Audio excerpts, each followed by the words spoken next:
کسی خوبصورت جنگل میں ایک خوفناک چڑیا رہتی تھی جس کے بڑے بڑے دانت اور بڑے بڑے ناخن تھے۔ وہ بہت ہی خطرناک تھی۔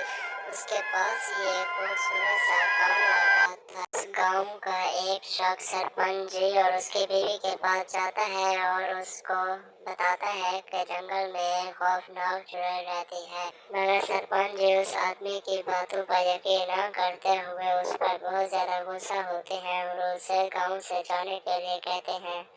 تو اس طرح وہ آدمی وہاں سے چلا جاتا ہے۔ اس آدمی کے جانے کے بعد سرپنچ جی کی بیوی پوچھتی ہے کہ وہ آدمی چڑیل کے بارے میں آپ کو کیا بتا رہا تھا۔ ادھر جنگل میں چڑیل اپنے شکار کی تلاش میں کھلے عام گھوم رہی تھی۔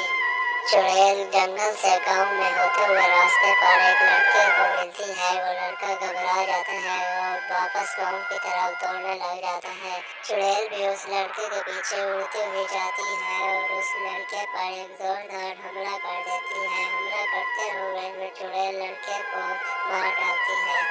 اس لڑکے کو مارنے کے بعد چڑیل اپنے پچھلے گاؤں واپس چلی جاتی ہے اور وہاں پر ہی سرپنچ جی کی بیوی آ جاتی ہے۔ وہ یہ سب ماجرا دیکھ لیتی ہے۔ وہ جب آتی ہے تو وہ لڑکا بیچارہ مر چکا ہوتا ہے۔